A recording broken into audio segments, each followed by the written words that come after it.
Hello, welcome back to my serene space. എല്ലാവർക്കും നമസ്കാരം. നമ്മുടെ പുതിയ വീഡിയോയിലേക്ക് എല്ലാവർക്കും സ്വാഗതം. അപ്പോൾ ഇന്നും ഒരു മിനി വ്ലോഗുമായിട്ടാണ് കേട്ടോ വന്നിരിക്കുന്നത്. ഞങ്ങളുടെ ഒരു കുഞ്ഞ് ഔട്ടിങ്, അതായത് വീക്കെൻഡിലുള്ള നമ്മുടെ സ്ഥിരം പരിപാടിയാണ് ഒരു കുഞ്ഞ് ഔട്ടിങ്. അപ്പോൾ അതൊക്കെ ആണ് ഇന്നത്തെ വ്ലോഗിൽ. അപ്പോൾ ഇന്ന് പാറുക്കുട്ടി കാർ സീറ്റിലൊക്കെയാണ് കേട്ടോ ഇരിക്കണേ. പാറുവിൻ്റെ ഓർമ്മയിൽ ശരിക്കും പാറു ആദ്യമായിട്ടാണ് കാർ സീറ്റിലിരിക്കണേ. പക്ഷേ ഒരു കഥയാണ് ഞാൻ ഇനി പറയാൻ പോണേ കേട്ടോ. പാറുക്കുട്ടിക്ക് വേണ്ടിയിട്ട് ഈ കാർ സീറ്റ് വാങ്ങിക്കുന്ന അവൾക്ക് 4 മാസം കഴിഞ്ഞ സമയത്ത് എന്തോ ആണ്. എന്നിട്ട് അതൊക്കെ കഴിഞ്ഞ് കുറച്ച് കഴിഞ്ഞപ്പം ഞങ്ങളൊരു കുറച്ച് ലോങ് ഡ്രൈവായിട്ട് പോയ സമയത്ത് ഞങ്ങൾ ആദ്യം പോയത് ഷൈച്ചേട്ടൻ്റെ വീട് വരുന്നത് തലയോലപ്പറമ്പിൽ നിന്നാണ്. തലയോലപ്പറമ്പിൽ നിന്ന് ഭൂതത്താൻകിട്ട് കോതമംഗലത്തേക്ക് ജസ്റ്റ് വെറുതെ ഒരു ഡ്രൈവ് പോയതാണ്. അപ്പോൾ ആ സമയത്താണ് ഇവൾ ആദ്യമായിട്ട് ഇരുത്തണേ. അങ്ങനെ ഞാനും സൈഡിൽ കൂടെ ഇരുന്നിട്ടും പാറുവിനൊട്ടും കംഫർട്ടബിൾ ആയിരുന്നില്ല. ഭയങ്കര കരച്ചിലൊക്കെ ആയിരുന്നു. കുറച്ച് സമയം ഇരുന്നു, പിന്നെ അവൾക്കൊരു പേടി പോലെയൊക്കെ കാണിച്ചപ്പം പിന്നെ ഞാൻ എടുത്തു. ഷൈച്ചേട്ടന് പറഞ്ഞു വേണ്ട, ഇരുത്തണ്ട, പേടിപ്പിക്കണ്ടെന്ന് പറഞ്ഞു. അങ്ങനെ പിന്നെ 1-2 പ്രാവശ്യമൊക്കെ ട്രൈ ചെയ്തെങ്കിലും ആൾക്കൊട്ടും ഇഷ്ടപ്പെടണ്ടായിരുന്നില്ല. ആൾക്ക് എൻ്റെ മടിയിലിരിക്കണം എന്നുള്ളൊരു വാശിയായിരുന്നു. അങ്ങനെ കാർ സീറ്റ് വാങ്ങിച്ചിട്ട് ഉപയോഗിക്കാൻ പറ്റുന്നുണ്ടായിരുന്നില്ല കേട്ടോ. ഞാൻ വീട്ടിൽ വെച്ച് വെറുതെ കാർ സീറ്റ് വെച്ച് ഇരുത്തി ഒന്ന് പ്രാക്ടീസ് ചെയ്യാനൊക്കെ നോക്കിയെങ്കിലും ആൾ വണ്ടിയിലേക്ക് വരുമ്പം സമ്മതിക്കുന്നുണ്ടായിരുന്നില്ല.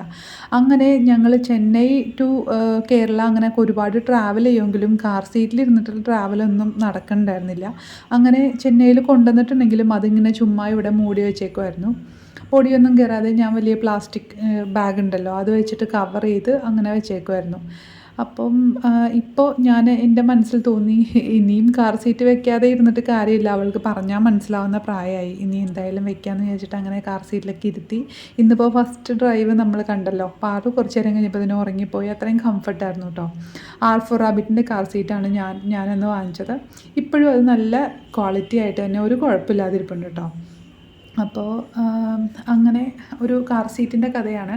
അപ്പോൾ പിള്ളേർക്ക് കാർ സീറ്റിലിരുത്തി യാത്ര ചെയ്യിക്കുന്ന കേട്ടോ എപ്പോഴും സേഫ്. നമ്മുടെ മടിയിലിരിക്കുന്ന പോലെയല്ല. യാത്ര ചെയ്യുമ്പോൾ നമുക്ക് എന്തെങ്കിലും ഒരു ബുദ്ധിമുട്ടുണ്ടായാൽ പിള്ളേർ എപ്പോഴും സേഫായിട്ടിരിക്കണമെന്നെങ്കിൽ ബെൽറ്റ് ഇട്ട് ആ കാർ സീറ്റിലിരിക്കുമ്പോൾ തന്നെയാണ് കേട്ടോ.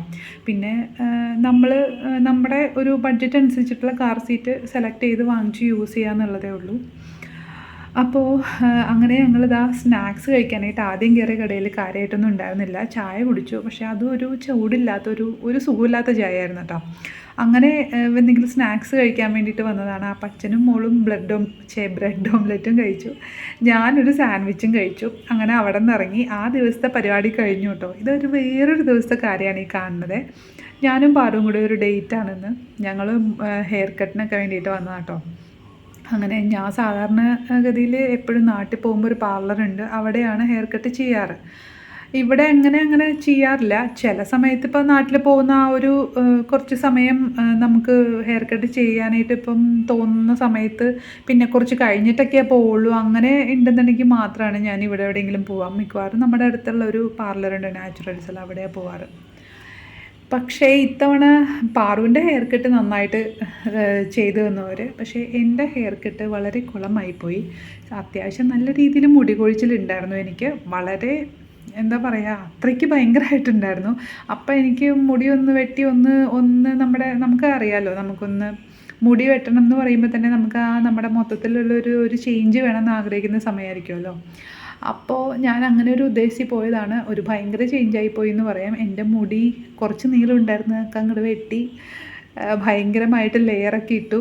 ഇപ്പം എനിക്ക് പിടിക്കാൻ മുടിയില്ല എന്നുള്ളതാണ് സത്യം.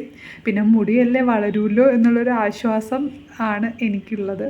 അപ്പോൾ ഒന്ന് പരിപോഷിപ്പിച്ചെടുക്കുക എന്നുള്ളതാണ്. അപ്പോൾ എന്തെങ്കിലും ഹെയർ കെയർ ടിപ്സൊക്കെ ഉണ്ടെങ്കിൽ ആർക്കെങ്കിലും അറിയാമെന്നുണ്ടെങ്കിൽ ഒന്ന് കമൻറ്റ് ചെയ്തോളൂ കേട്ടോ, എനിക്ക് ഉപകാരപ്പെടും. അങ്ങനെ അതും കഴിഞ്ഞ് ഞങ്ങൾ വീട്ടിൽ പോന്നു കേട്ടോ. അപ്പോൾ വീഡിയോ ഇഷ്ടപ്പെടുവാണെങ്കിൽ സബ്സ്ക്രൈബ് ചെയ്യുക, സപ്പോർട്ട് ചെയ്യുക. Thank you.